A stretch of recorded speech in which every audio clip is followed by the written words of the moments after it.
कथेचं नाव आहे वाचतोयस ना. लेखिका दीपा वर्दे.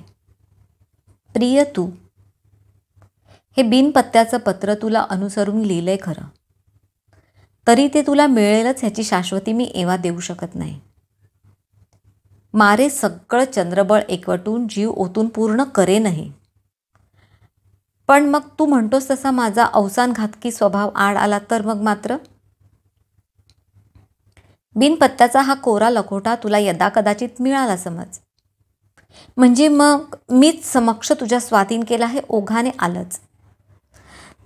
तर तर तुझ्या प्रतिक्रियेचं मी इथे आत्ताच थेट अनुमान लावू शकते. आधी तर तू तुझ्या त्या खास लकबीने एक भुवई उंचावून खांदे उडवत खोचकसा हसशील. रिकामा सुतार भिंतीला तुंबड्या लावतो, दुसरं काय, असं काहीतरी तोंडातल्या तोंडात बरळत कर्तव्य असल्यागत मनाविरुद्ध हातावेगळं करावं लागणारं एक वैतागवाणं काम. अशा आविर्भावात ते पत्र उघडशील. झर त्याच्यावरनं नजर फिरवून बुलशिट असं थुकल्यासारखं बोलून एक अतिशय जहाल दूषणार्थ कटाक्ष माझ्याकडे टाकशील. झालं? ओव्हर? की अजून काही गरळ ओकायची बाकी आहे?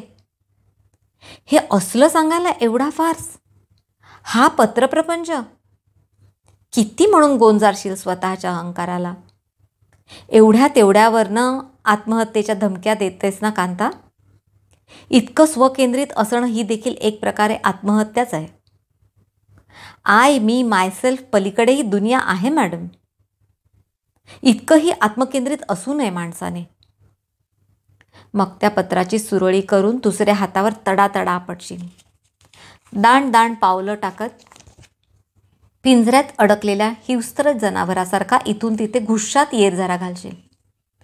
I hate this. I really hate this. जेव्हा जेव्हा भेटतो आपण त्या खेपेस तुझं हे पीडित शोषित अबलेचं नाटक आहेच ठरलेलं. डॅम इट, वात आलाय मला तुझ्या या थिल्लर वागण्याचा. तात्काळ तुझं जमदग्नीत रूपांतर आणि पाठोपाठ माझी शरणचिठ्ठी. अरे पण भास्कर, नको रागोस रे, आधी शांत हो पाहू. मनात आलं लिहिलं, ओघाने लिहित केले. झालंही असेल थोडं अतिरंजित, सॉरी म्हणते ना मी. मग मी मोठाच विनोद केल्यासारखं तोंड पसरून खोटं हसेन. माझ्या रक्तात नटसम्राट आहे असं तूच तर म्हणतोस. मग इतकं नको ना घेऊस मनावर, सोडून दे ना प्लीज. बघ बरं तुझा चेहरा कसा आकसलाय ते. आण पाहू ते इथे, दे मीच फाडते.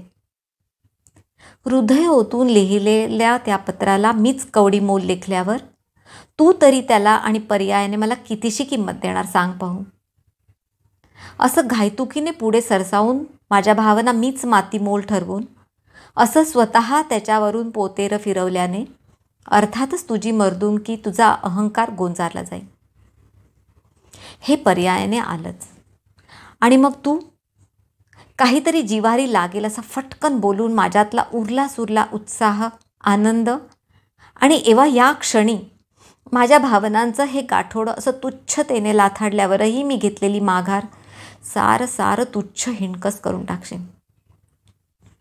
तुझी ही खोड आता माझ्या परिचयाची झाली आहे. स्वतःला काही चिकटू पाहतंय म्हणता निगेटिव्ह आर्ग्युमेंट करून समोरच्याला जायबंद करून टाकायचं. खासियत आहे बाबा तुझी ती. मला त्यात काही नवीन नाही. पूर्वी थोडासा निवळलास की थट्टा केली ग, कळ कसं नाही तुला, ये पाहू इथे. असं काहीतरी बोलून ती गरळ शर्करा अवगुंठीत तरी करायचास. हल्ली तेवढीही तसदी घेत नाहीस. असं का रे? इतकी का नकोशी झाली आहे मी तुला?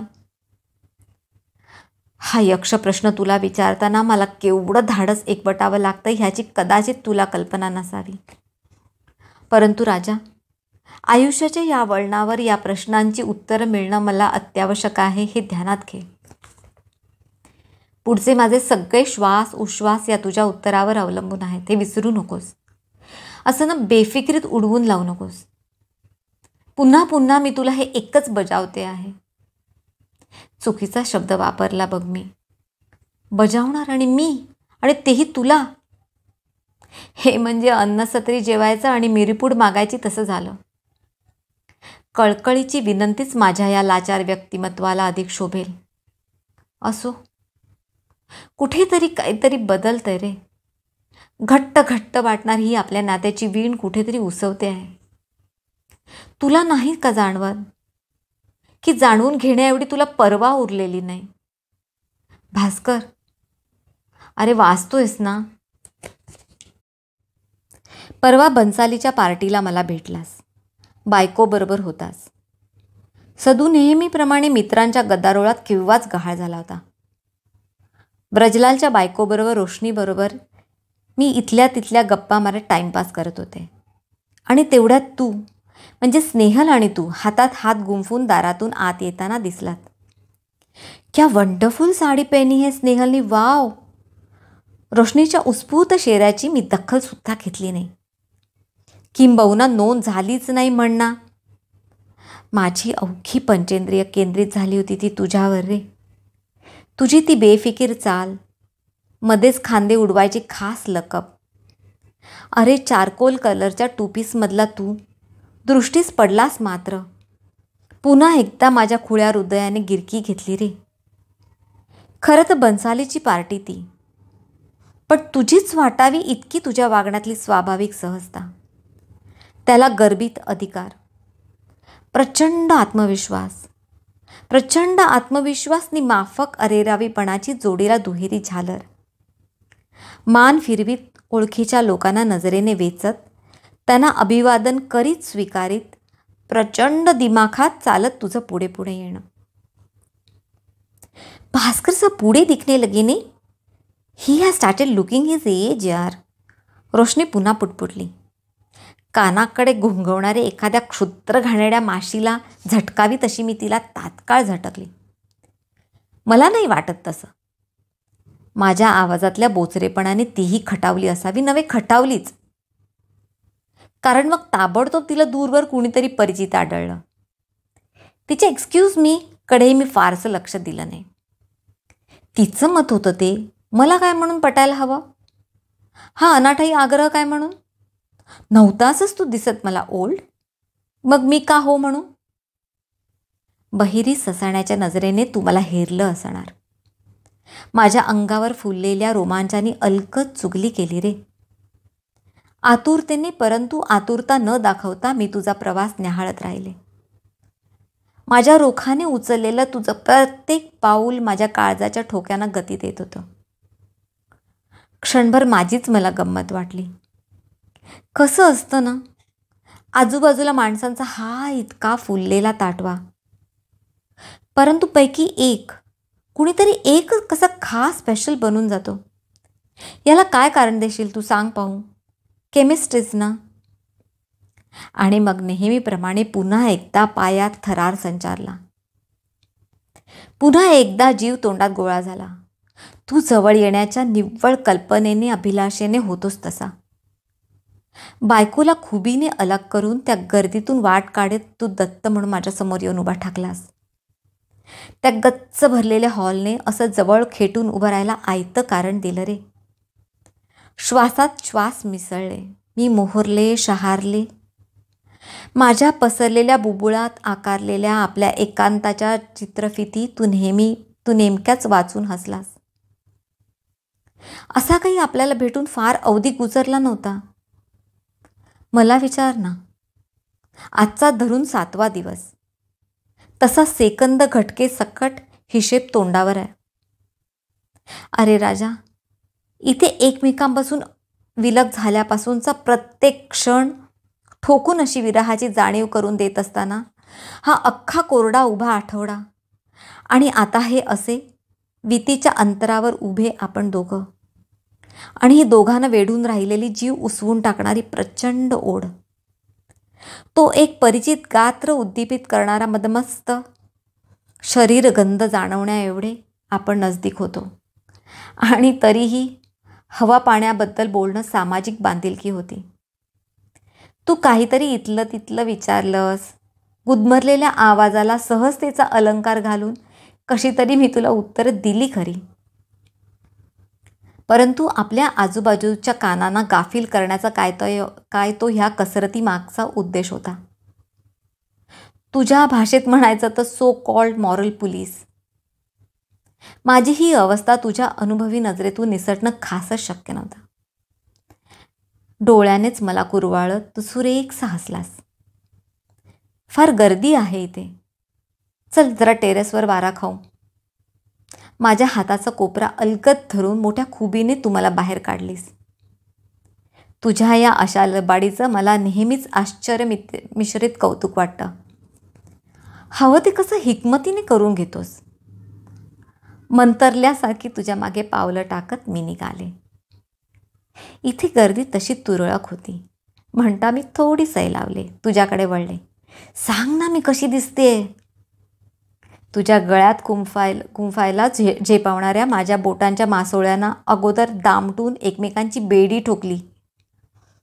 किती जरी नाही म्हटलं तरी काही जोड्या डोळे आपल्याकडे लागलेले होतेच की. मी अधीरतेने तुझा चेहरा शोधला. तुला हा चिंतामणी रंग आवडतो ना, म्हणून मी आज खास त्या रंगाची साडी नेसले होते. पंजाबी घालून माझ्यासमोर येऊ नकोस म्हणून तू मागच्या खेपेस दटावल्याचं नव्हे खडसावल्याचंच मी विसरले नव्हते. हा गळ्यात घातलेला रेडियमचा गच्च फेरा, ती त्यालाच मॅचिंग कानातले, हातात तसलंच ब्रेसलेट मला शोभून दिसत होतं. पूर्ण जाणीव होती मला त्याची. या हॉलमध्ये पाऊल टाकल्यापासून स्तुतीसुमनांची जशी बरसात झेलली मी. तरीही अधीर होते ते तुझी प्रतिक्रिया ऐकायला. तुझं एक मत जणू मला इंद्राच्या दरबारातल्या अप्सरेचं जसं स्थान मिळवून देणार होतं. श्रीकृष्णाच्या तुलेतलं तू रुक्मिणीचं तुळशीपत्र होतं रे. तुझा अभिप्राय माझ्या दृष्टीने अंतिम शिक्कामोर्तब होता. तू सावकाश सिगरेट शिलगावलीस. 2-4 खोल झुरके घेऊन त्याच्या गोल गोल कड्या माझ्या तोंडावरती सोडल्यास. किती ऑफर झाल्या खरं सांगायचा. तू हसत विचारलंस मात्र. ते हास्य तुझ्या डोळ्यापर्यंत पोचलंच नाही. जीवणीला तेवढा व्यायाम झाला. प्रचंड उपहास, घृणेचा लोट तुझ्या डोळ्यात उसळलेला मी पाहिला. मी हबकले. कसल्या कसल्या म्हणतोयस. अरे म्हणजे काय. उगाच वेळ पांघरून पेडगावला जाऊ नकोस राणी. तुला शोभत नाही ते. इतकी काही तू नादान नाहीस. मी कपकन आवंडा गिळला. सावध झाले. सारा हुरूप, आनंद, उत्साह आभाळातून तुटलेल्या विजेसारखा क्षणात जमिनीत विरून गेला. नकळत मी पदर अंगाभोवती गुंडाळून घेतला. प्रचंड प्रक्षोभ, दुःख, स्वतःबद्दल दया आणि तुझ्याबद्दल अमाप कीव डोकं भरून राहिली. शब्दांच्या एका फटकाऱ्याने तू माझ्या साऱ्या मृदू भावनांना जशी तिलांजली दिलीस. यात खरं म्हणशील ना तर काही नवं नाही, पण तरीही प्रत्येक खेपेस मी नव्याने घायाळ होते इतकंच. भास्कर, वाचतोयस ना. एकदा तरी तुझ्यापुढे माझं मन मोकळं करायची संधी दे रे. Please, I beg of you. वाचतोयस ना. आज 6.5 वर्ष मी तुझा हा जाच तोंड मिटून सहन करते आहे. मागे जया एकदा म्हणाली, मी माझ्या तोंडाची वाफ वाया घालवणं सोडलंय. रोगाची लक्षणं सांगायची पण उपचार सांगितलेले करायचे नाहीत. ह्या असला प्रकार तुझा कांता. मैत्रीच्या नात्याने धर नाही तर हितचिंतकाच्या नात्याने धर. तुझ्या तोंडून त्याच्या क्रोधाविष्काराबद्दल बरेचदा ऐकते ना, म्हणून पोटतिडकीने सांगते आहे.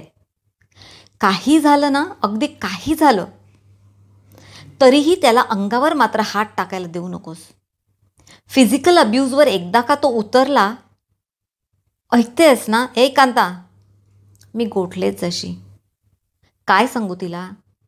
तिच्यापाशी मी खोटं बोलू शकत नाही आणि खरं सांगायची माझ्यात धमक नाही. कसं सांगू तिला की बाईक ज्या पायरीबद्दल तू मला सतर्क सावध करते आहेस ती मी केव्हाच ओलांडली आहे. वेळेस तुझा राग अनावर झाला ना भास्कर, की तू मला जनावरासारखा निर्दयीपणाने तुडवला आहेस. काळी निळी पडेपर्यंत बडवली आहेस. बाथरूममध्ये पडले रे. सदाच्या प्रश्नाला मी आणि काय उत्तर देऊ. कसं काय हल्ली इतक्यांदा पाय घसरतो. गंमत केल्यासारखा तो हसला, परंतु त्यातला अन्वयार्थ मला वेगळाच जाणवला. त्याला काहीतरी खटकत असावं. सुरुवातीला तुझं हे दैत्य वर्तन मला फार अपमानास्पद वाटायचं. माझा स्वाभिमान फणा उगारायचा. मग पुढे अबोला, तुला सोडायची धमकी, त्यावर मग तुझं लांगुलं चालन, गयावया, तुझ्या याचना, तुझे प्रेझेंट्स, फोनवर तुझ्या खंडीभर शब्दांनी भांडीभर अश्रुवृष्टी. असा तू दातीत ऋण घेऊन शरण आल्यावरती मीही पाकळायचे रे. भेटल्यावर मग तुझी मिठास आर्जव, मी कशी चुकलेचा अलगद शिरकाव. त्यामुळे तुझा राग कसा ट्रिगर ऑफ झाला, तू कसा दुखावला गेलास, केवढा मनस्ताप तुला सहन करावा लागला, तू कसा अस्वस्थ होतास, धंद्यात त्यामुळे तुझं कसं नुकसान झालं, वगैरे वगैरे वगैरे. शिवलिंगाच्या पिंडीवरच्या अभिषेकाप्रमाणे तुझ्या तक्रारीच्या अभिषेकाखाली माझा राग विरून जायचा. खरं सांगू, तुझा तो भावनेने हेलावलेला चेहरा, तुझ्या अणुरेणूतून जाणवणारी माझ्याबद्दलची सच्ची अमाप ओढ आणि आपला मुद्दा पटवून देण्याची तुझी हातोटी, मग मलाही ते पटायचं की त्या प्रचंड शारीरिक आकर्षणाच्या आहारी जाऊन म्हणा, त्या आत दडलेल्या वासनेच्या जखिणीला शरण जाऊन म्हणा, मी पटवून घ्यायचे, ईश्वर जाणे. इतकं खरं की तात्काळ सगळ्या रागाचं बाष्पीकरण व्हायचं. पुन्हा एकदा मनोभावाचा जलसा उसळायचा. विवेक, संयम सगळ्याची त्यात आहुती पडायची. अजूनही परिस्थिती तीच आहे. भूतकाळ कशाला वापरू? असा हा ऊन सावलीचा खेळ माझ्या आयुष्याचा अविभाज्य अंग बनला आहे. कशाने तुझा आनंद उचंबळून येईल आणि कशाने तुझी मर्जी खफा होईल याचा अनुमान मला अजूनही लावता येत नाही. तुला आठवते भास्कर, आपलं हॉटेलात भेटायचं ठरलं. तू परस्पर रूम बुक करून मला तपशील फोनवरून कळवलास. मी मोकळीच होते. सदू मुलांना घेऊन सावंतवाडीला गेला होता. मी अंग कणकणल्याच्या बहाण्याखाली मागे राहिले होते. ऑफिसातून तू परस्पर आलास.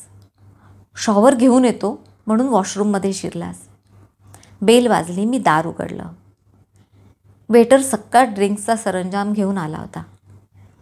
टेबलावर त्याने तो निगुतीने मांडला. निघताना अपेक्षेने त्याने माझ्याकडे पाहिलं. मी लगेच पर्स उघडून त्याला टीप दिली. पोरगीलासाच होता रे तो. माझी इतकी मोठी टीप पाहून त्याचे डोळे बशी एवढे विस्वारले. ते पाहून मला हसूच आलं. त्याच्या मागे दार बंद करून मी वळले तेव्हा ते हास्य माझ्या चेहऱ्यावरून पुरतं मावळलं देखील नव्हतं. बाथरूमच्या चौकटीवर दोन्ही हात रोवून तू उभा मला दिसलास. ही बघ तुझी सगळी. माझं वाक्य पूर्ण झालंच नाही. झांझावातासारखा तू पुढे झेपावलास. एक सणसणीत तडाखा माझ्या गालावर पडला. मी भेळकांडले, पडले. सोफ्याचा कोपरा माझ्या बरगडीत बसला. मी कळवळले, आता तू वेटरही तुला हवा झाला? अरे, कुणालाही सोडायचं नाही असा चंग बांधलायस का तू? मादी तू कांता, निव्वळ मादी तू. बाजार बसवी, बदफैली, कशाचा म्हणून विधिनिषेध नाही. थुंकल्यासारखा तू ये तोंडा जा तोंडा बोलत राहिलास. दिली नसती कमी टीप? गरज काय होती स्वतःच्या श्रीमंतीचं प्रदर्शन मिरवायची? दिसली नाही तुला त्याची वखवकलेली नजर? उगाच अल्ल्याच्या गाईचा आवा आणू नकोस. ते नकराश्रू आवर, कोण मेलं नाही आहे इथे. हे असले उत्तान कपडे घालायचे, असले लो कट झिरझिरीत ब्लाऊज, हा ओव्हर मेकअप. मग अजून काय होणार आहे? I had enough of this nonsense. शपथ घेतो मी आता ह्यापुढे तुला स्पर्शसुद्धा करणार नाही. तुझं तोंड पाहायची माझी इच्छा नाही. नको रे नको. मी गयावया केली. हातापाया पडले, नाक रकडलं. तू जाऊ नयेस म्हणून तुझ्या पायांना मिठाळून बसले. Leave me. गळ्याच्या शिरात आणून तू ओरडलास. I said bloody leave me. कितींदा चुकशील? चुकलीस ना? बोल, चुकलीस की नाही? दातावर दात रगडत कमरेत वाकून तू माझा गळा दाबलास. मी कसा तरी गुदमरलेल्या आवाजात ताठरलेल्या डोळ्यांनी होकार भरला. शिट. सर्व परिस्थितीचा तिटकार आल्यासारखा तू मला ढकललंस आणि समोरच्या सोफ्यावरती स्वतःलाही ढकलून दिलंस. एका पाठोपाठ 2 सिगरेटी भकाभका ओढल्यास. त्याच्याबरोबर 2 पेग पोटात गेले. थोडा निवळलास. तोवर तुझ्या पायाशी शिक्षा ठोठवणाऱ्या न्यायाधीशाकडे आरोपी कसा केविलवाण्या नजरेने डोळ्यात प्राण आणून पाहतो, तशी मी आसवगाळीत अंगाचं मुटकुळं करून निमूट बसले होते, तुझी शिक्षा सुनावण्याची वाट पाहत. बऱ्याच वेळाने माझ्यावर तुझी दयादृष्टी पडली. उठ उठ चल. तुझा आवाज नरमला. मी उठले. तू जवळ आलास. माझे डोळे हळुवारपणे पुसलेस. माझे दोन्ही खांदे धरून मला जवळ ओढलेस. माझ्या रडून खारटलेल्या ओठांना आपल्या अचितेंद्रित सावळ्या जांभळ्या ओठांनी बंदिस्त केलंस. तुझ्या बाहूंच्या विळख्यात मी मनसोक्त रडले होते आणि मग निवांत विसावले. तुझ्या कुशल हाताओठांखाली पुन्हा एकदा शृंगार चेष्टा नव्याने शोधून उपभोगली. माझा अणुरेणू फुलारून आला. हा प्रांत माझ्या परिचयाचा होता. इथे माझी सत्ता होती. आणि मग तो रतिमदनोत्सव दर खेपेसारखा इंद्रधनुषी रंगला. त्या अतीव सुखाच्या धबधब्याखाली मी पुन्हा एकदा चिंब चिंब भिजले. कधीतरी रात्री मला जाग आली. पाहती तर तू पाठी बिछाण्याला रेलून बसला होतास, आपल्याच तंद्रीत. तुझे तारवटलेले डोळे आणि जडावलेली भाषा पाहून तू बराच प्याला आहेस मी अनुमान लावलं. काय रे असा? माझ्या ओठावर आपलं उभं बोट ठेवून तू मला गप्प केलंस. तू तुझ्या हाताचा पंजा माझ्यासमोर धरलास. हाच ना तो तुझ्यावरती उगारायला धजला. तुला परावृत्त करायला मला तुझा मनसुबा तर कळायला हवा. काही आकलन होण्या अगोदरच तू ड्रेसिंग टेबलवरचा ग्लास उचललास. ही मला शिक्षा आहे कांता, तुझ्यावर हात उगारण्याची. मी अरे अरे म्हणेस तोवर तू तो ग्लास पंजात धरून खळकन फोडलास. सगळ्या काचा हातात घुसल्या. संपूर्ण पंजा रक्तबंबाळ झाला. मी कळवळले, तू कळवळलास. दोघंही एकमेकांच्या कुशीत शिरून मनसोक्त रडलो. आठवते ना? पुन्हा पुन्हा या प्रसंगांना उजाळा देऊन त्या आठवणी मी मनात जिवंत ठेवते रे भास्कर. कधी कधी खूप भीती वाटते. इतका कडवटपणा पसरलाय आपल्या नात्यामध्ये. न जाणो या अशा हळूवार विरळ प्रसंगांची शिदोरी त्यात वाहून गेली तर मग उरतंच काय रे? कुणी काही म्हणो भास्कर, मारणाऱ्याचा हात धरता येतो, बोलणाऱ्याचं तोंड धरता येत नाही ना. लोक बोलतात, तुला विकृत म्हणतात, मानसिक रुग्ण म्हणतात. या दुष्टचक्रामधनं बाहेर पड. ऐक जरा, जी सोनसळी म्हणून तू गळ्यात घातली आहेस ना, ती प्रत्यक्षात फाशीची दोरी आहे. महावस्ताद माणूस आहे तो. म्हणून कळकळीने सल्ला देणारे महाभाग काही कमी नाहीत. पण राजा, ती खुळी आहेत रे, आंधळी आहेत. तुझं उत्कट प्रेम मी अनुभवलं आहे. तू असा जरी वागलास तरी त्या मागची तुझी भावना मी जाणते. त्यांना कशी रे ती समजावी? अरे तुझं आतडं तुटतं म्हणूनच ना तू असं वागतोस. मला समजतं रे ते. म्हणूनच तर मला तुझा राग येत नाही, की मी तो येऊ देत नाही. कोण जाणे, मनाचे व्यापार जंगलीच म्हणायचे. स्थळ काळ प्राथमिक गरजेनुसार बदलणारे. भास्कर, एवढं मात्र खरं, कुठेतरी या आपल्या प्रवासात माझा आत्मविश्वास, माझं मी पण हरवल्यासारखं झालं आहे. अरे साधे दैनंदिन जीवनातले निर्णय देखील माझ्याच्याने जमेनासे झालेत. सारखं वाटतं आपलं काहीतरी चुकतंय, काहीतरी चुकीचा निर्णय आपण घेणार. इतकीशी काहीतरी क्षुल्लक गोष्ट असते बघ, परंतु 100 दालनाच्या वाड्यात एकटी सापडल्यासारखी बावचळून जाते. असं रे का? परवा जयाने माझा सुजलेला गाल पाहिला, इतकी सटपटली. खाल्लास ना? त्याला विचार, तुझ्या बायकोला मारशील का असं? ताप आहे का बघ तिच्यावर साधं बोट उगारायची. लग्नाची बायको आहे ती त्याच्या, तुझ्यासारखी ठेवलेली नाही. नाही ग ते तसं आहे. तो तिरसट, दुराग्रही, मी नाकारत नाही जया, परंतु अमर्याद प्रेम आहे ग त्याचं माझ्यावर. म्हणून असा वागतो ग तो. तो स्पष्ट सांगतो बघ, कसली बायको, कोणाची बायको? आमचं नातं मांडवात जन्मलं आणि मांडवातच मेलं.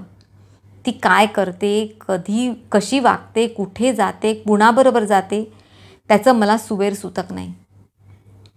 तिच्या बाबतीत मी निर्विकार आहे, तटस्थ आहे. तिच्यासारख्या भावनाशून्य फ्रिजिड बाईबरोबर गाठ बांधून उपरवाल्याने माझ्यावरती जसं सूड उगवलाय. एकच कॉम्पेन्सेशन आहे, ते म्हणजे तू आणि फक्त तू. माझं तुझ्यावरती प्रेम आहे. एक गोष्ट ध्यानात ठेव कांता, तू दुखावली जातेस ना, त्याच्या कैक पटीने अधिक मी दुखावला जातो. माझ्या जखमा दिसत नाही इतकंच. मी अशी तुझी रदबदली करायला लागले की जया नाक मुरडून तिथनं तडक निघून जाते. म्हणूनच हल्ली मीही हेतुपूर्वक तिच्यासमोर तुझा विषय टाळते. खरं तर असंही आहे की आपल्या नात्याबद्दल फार खोलात जायला हल्ली मीही घाबरते रे. असो, ते तेवढं तू सोडून दे भास्कर, मनावर घेऊ नको. त्यांना तुझ्या भावनांची खोलाई कशी कळावी राजा? अरे, तुला हळवा झालेला मी पाहिलाय. प्रायश्चित्त म्हणून स्वतःवर तू लादून घेतलेल्या शिक्षा मी पाहिल्यात. मी दुखावले गेले म्हणून अर्भकासारखा ढसाढसा रडलेला मी पाहिलाय. मला इजा करतोस, पण त्याहूनही कैक पटीने अधिक जखमी तू होतोस. या सर्वाला मी साक्षी आहे भास्कर. तुझी तडफड खोटी असूच शकत नाही, तितकी पारख आहे मला. पण प्रांजळपणे एक गोष्ट मान्य करते भास्कर. त्रयस्थ भावनेने मी जेव्हा या सर्व गुजरलेल्या प्रसंगांचा विचार करते ना, तेव्हा मीही कशी ती तेवढी निर्दोष उरत नाही रे. माझं चुकतं, खूप चुकतं. माझं मला जरी साधं वाटलं तरी तसं भपकेबाज राहणीमान, अघळपघळपणाने बोलण्याची माझी पद्धत. खरं सांगू का, मी हे मुद्दाम करते असं नाही रे. माझं ते सहज स्वाभाविक वर्तन आहे. पण तू म्हणतोस ना, तसं लोकांना मी फ्लर्ट, स्वैर वर्तनी वाटते. नजरा शिकारी होतात, मान्य आहे. तरीही तुझं हे हिणवून बोलणं, तुच्छ लेखणं, त्या जाचक सजा आणि शिक्षा दिल्यासारखं मला उभं ओरबडून काढणं. रागावू नकोस भास्कर, पण नाही रे झेपत हल्ली मला. ते खूप अपमानास्पद वाटतं. वाचतोयस ना तू? पूर्वी ना भास्कर, मला तुझा बेदम राग यायचा. वाटायचं हा आपल्यावरती अन्याय आहे. ही शिक्षा आपल्याला निष्कारण दिली जाते आहे. ना तुझ्या खाण्यात, ना पिण्यात, ना तुझ्या दीड दमडीची मी ओशाळी. शरीरसुख मला हवंय मान्य, तशी तुलाही ती अभिलाषा आहेच ना, गरज आहेच ना. 2-4 दिवस सरत नाहीत तर घेतोसच ना मला बोलवून. नाही आलं तर केवढी ती गयावया, किती ती मनधरणी, घाऊक भावात शपथा. मग तुझा हा असा शारीरिक मानसिक छळ मी का म्हणून सहन करायचा? सदू माझा सख्खा नवरा असूनही त्याने माझ्यावर कधी कसली बंधनं लादली नाही. त्याच्या नजरेला मी कधी फ्लर्ट दिसले नाही की त्याला माझं वागणं कधीही आक्षेपार्ह किंवा वावगं वाटलं नाही. तू सगळ्या पार्ट्यानं जायचं. बायको तुझी सदैव गौरीसारखी नखशिकांत नटलेली असते, ते तुला चालतं. मग मी का जोगीण बनून राहू? मुलांना घेऊन तू हव्या तेवढ्या पिकनिक काढतोस, पण मी माझ्या मुलांबरोबर एखादा कार्यक्रम आखला तर तुझा पापड मोडतो. तेव्हाच ताबडतोब तुला मी हवी होते. आणि तुझं बोलवणं म्हणजे नाकारणं तर राहिलं दूरच, संदिग्धता दाखवली तरी मग ताबडतोब तुझी मर्जी खफा. पुढे मग नको नको त्या धमक्या नि शिव्या शाप. भेटल्यावर पुन्हा तुझी मर्जी मेहरबान करून घेण्याचं असिधाराव्रत उरकण्यात सगळी शक्ती पार खर्ची होते. अक्षरशः तारेवरची कसरत करायला लावतोस रे मला.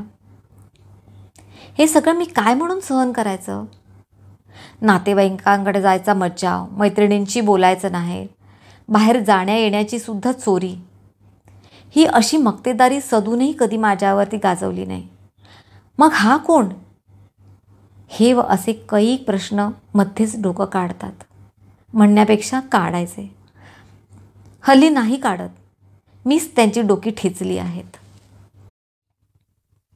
अर्थात तू म्हणतोस तेही खरंच की. प्रेमाच्या झाडालाच मत्सराचे काटे लागतात. जयाला हे पटत नाही. ती चिडते. हे प्रेम? ह्याला प्रेम म्हणतात? पंख छाटून विकलांग करून त्याला कवटाळणं म्हणजे प्रेम का? इन्सिक्युअर्ड आहे तो. त्याला वाटतं तू बाहेर पडलीस, 4 लोकात मिसळलीस तर न जाणो तुझी दृष्टी बदलेल, तुला तुझी खरी किंमत कळेल आणि मुख्य म्हणजे त्याचा हा खुजेपणा समजेल.